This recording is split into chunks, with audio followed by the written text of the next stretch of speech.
Locked on Bama is back, and I'm back from vacation ready to talk a lot of recruiting, which Alabama may get some good news from this coming weekend. You are Locked On Bama, your daily podcast on the Alabama Crimson Tide, part of the Locked On Podcast Network, your team every day.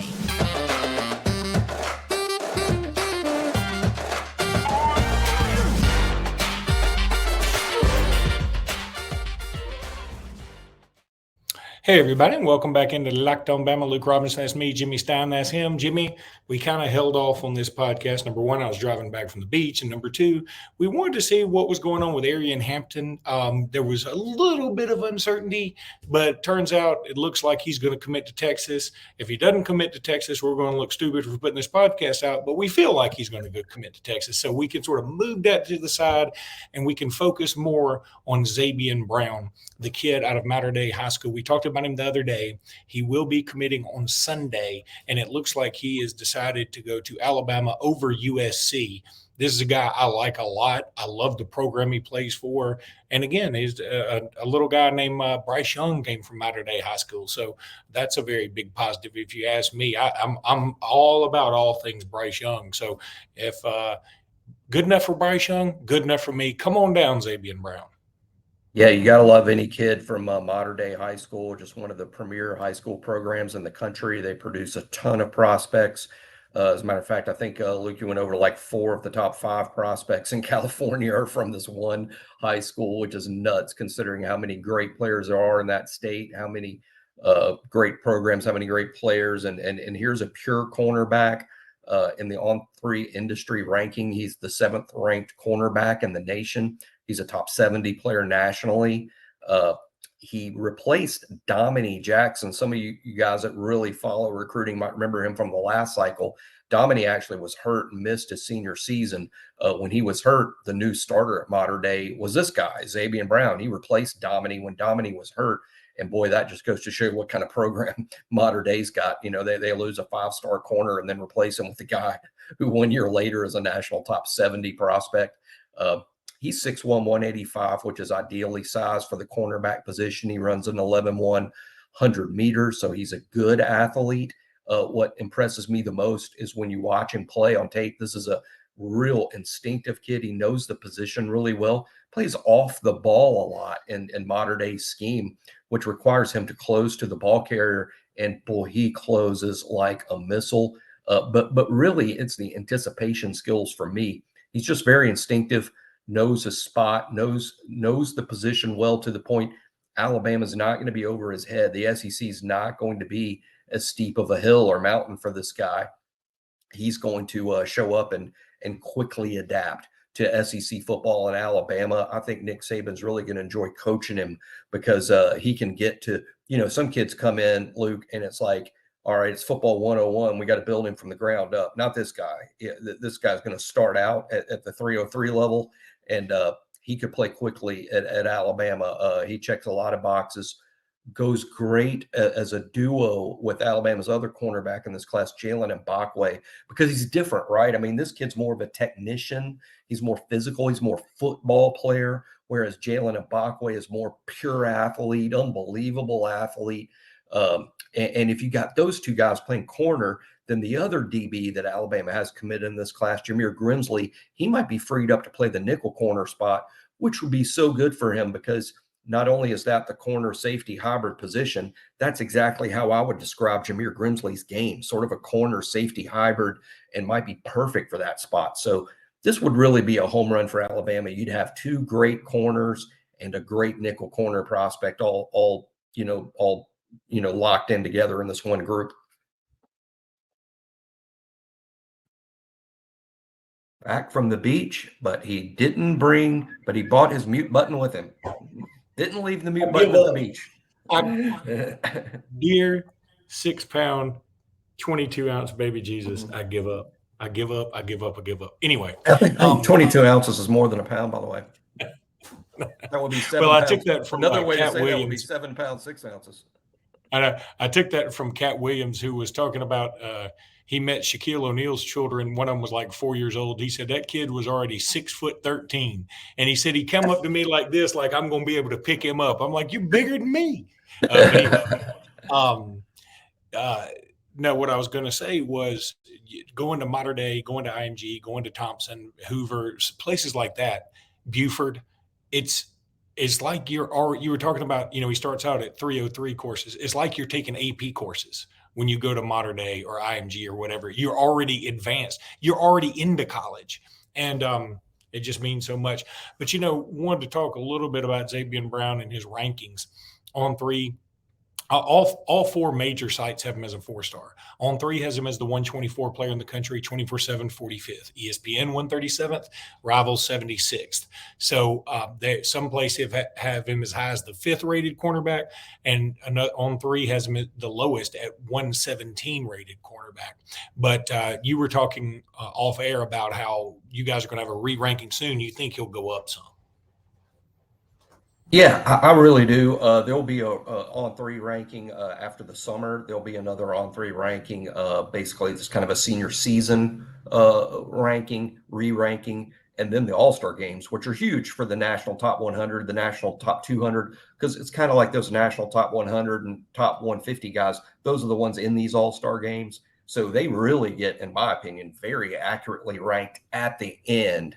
So let's just always remember that about these rankings. They're not final. There's a ranking the day you commit, and it's important. It's a great guide to go off of. But in terms of a final ranking, like me and Luke said the other day, I mean, when people ask you what your GPA was in college, they mean what your GPA was when you finished college. No one asks you what your GPA was in your first semester of your junior year. And that's really kind of what these early rankings are. They're not complete. It doesn't matter so much what his ranking is now, because for the rest of his life, people are going to go after what he was ranked at the end. And we won't know that until February, frankly. Yeah, people forget. I think Chris Jones, who's still kicking butt in the NFL, he was like a 3-star, and then he got bumped way up. And I'll never forget seeing him in the Alabama-Mississippi All-Star game going, if he's a 3-star, it's only being ranked out of 2 because he's the best I've seen. He is unbelievable.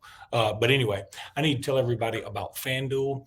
Take your first swing at betting Major League Baseball on FanDuel and get 10 times your first bet amount up to $200. That's right. Just bet $20 and you'll land $200 in bonus bets, win or lose. That's $200 you can spend betting on everything from money line to over-under to win and if the Braves will ever lose again. Just lose, would you please, Braves?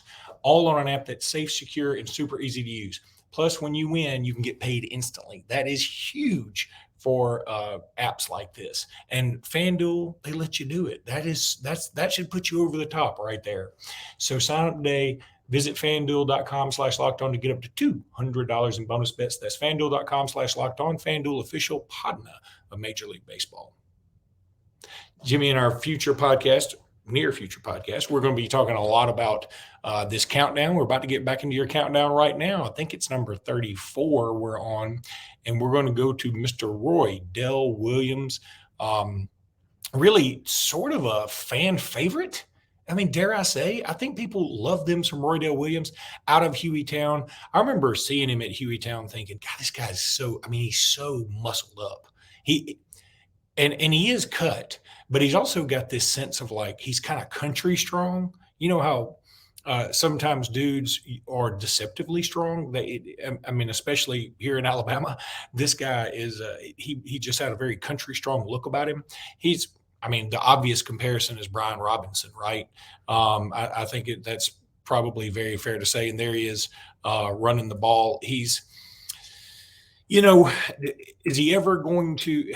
I'm trying to think what else. Who's another comparison? I don't really know. Brian Williams is probably it, if you ask me. That is probably the comparison. You give me somebody else. Yeah, I got one. To me, and it's not so much physically like they're carbon copies, but I look at Roydell sort of like how we looked at Roy Upchurch at one time, who was really not a guy maybe that you wanted as your number one starting back and like, hey, he's going to be your bell cow. But he was so good off the bench because he was so good at the little things, and that's what Roydell is. Roydell's good in short yardage. He's a fantastic third down back because he picks up the blitz better than anybody in the running back room. Again, he's really good at 3rd and 1, which is kind of surprising considering he's not a 230-pound type player. He's really more like 215 pounds, but he is absolutely racked up muscular. He just runs behind his pads so well. I think Roydell's a really good player, and I can see Roydell having some special senior season moments coming up. I bet over the course of the season, there's going to be a handful of times, Luke, when we Alabama fans say, man, we were so fortunate to have Roydell Williams on the team. But is he going to be the starter? Probably not. Is he going to be a fan favorite to the extent that Justice Haynes and Jam Miller are? Probably not. I think his use will be more as a utility guy, an off the bench guy, but he is a solid football player. And we're at a fun part of the rankings now. We're getting into the names that everybody knows and, guys that are going to be significant players on the football team this fall. Roydell certainly is. And in the event of injury, we'll certainly be glad he's on the team because he's an experienced veteran presence. He can catch the ball. He can make a big play. But where he's really at his best, I think, Luke, is the short yardage situations and picking up blitzes and sort of being a 3rd down back. And again, I consider Roydell the 4th running back on the team. I'm not sure anybody in the SEC has a 4th back as good as this guy. All right, let me ask this, though. Okay, you say you consider him best in short yard situations. Why is it? And again, I love Roydell Williams. I want him on my team. I love him. As soon as you said that, the first thing I thought about was, yeah, we needed him to get a first down against Texas on 4th down last year, and we didn't do it. Now, maybe that was a missed block. Again, I'm going off memory right this minute off of what you said. I'm not looking at the clip. So I can't remember if there was a missed block or whatever, but I just remember thinking, even in the stadium, it was 972 degrees in that stadium. And I was in there watching that game. And when we decided to go for it, I said, let Bryce Young throw it because I thought that was our best weapon. I said, we're going to run it, but I would have let Bryce Young throw it. And we hand it off to Roydell Williams, and he gets stopped for a loss, if I remember right. So I don't know. I don't know that short yardage is his thing. I mean, maybe you're saying short yardage is his best trait because he normally only gets short yardage. I mean, he doesn't. I don't mean that as an insult. I love Roydell Williams. I want him on the team. I hope he has a fantastic role. I hope he has a Brian Robinson-esque senior season. But am I wrong? No, not at all, because I think what he brings to Alabama's table is short yardage because there's not really another guy, particularly in last year's team. Where I'm saying he's really good in short yardage is he's better than Gibbs. He's even better than Jace in the short yardage. He was our best back on the team at picking up a 3rd and 1 or 4th and 1.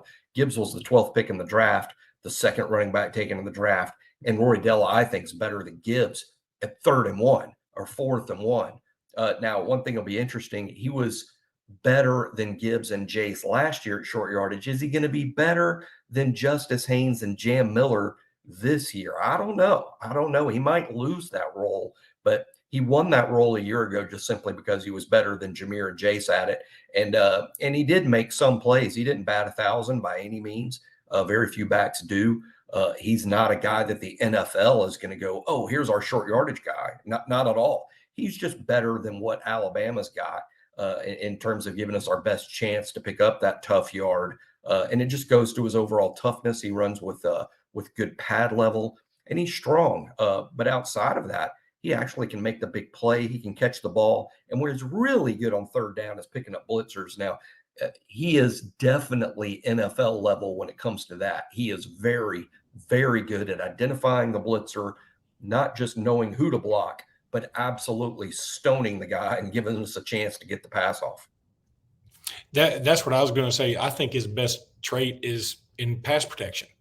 So but again, that's not necessarily where you want your back to be best. I mean, it is a great quality.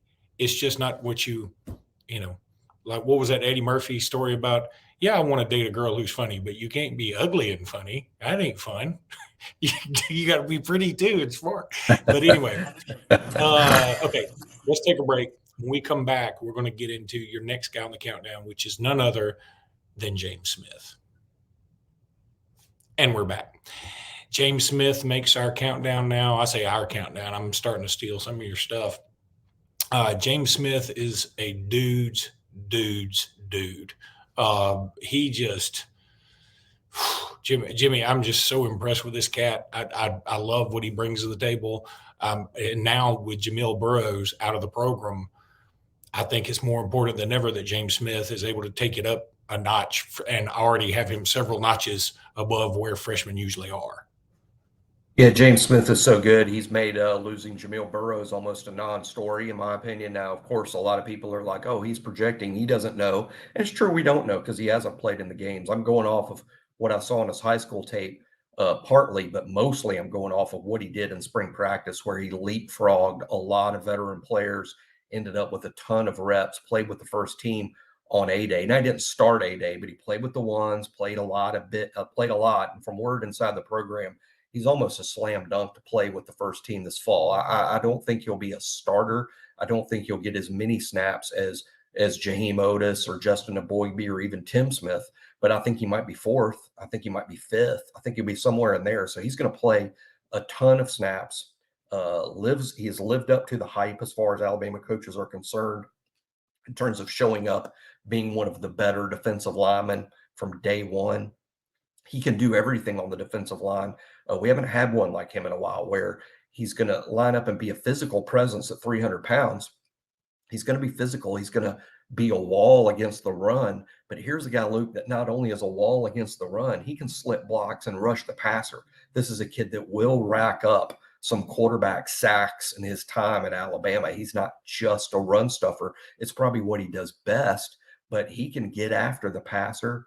And I think it's going to be a better and better pass rusher as Alabama reshapes him and makes him a quicker, more toned athlete.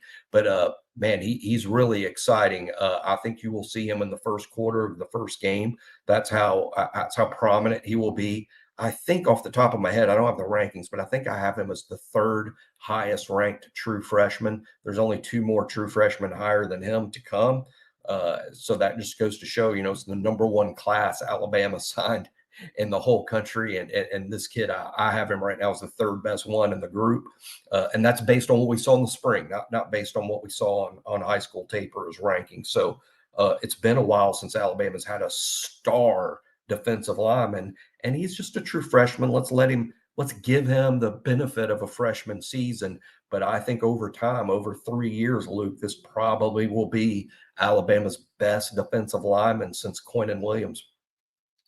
Look at this picture from high school. I mean, it looks like he flicked this teammate off of him. I mean, Yeah. it's like it's a small, it's an action figure that is not a good representation of what the actual hero looks like. I mean, he's huge.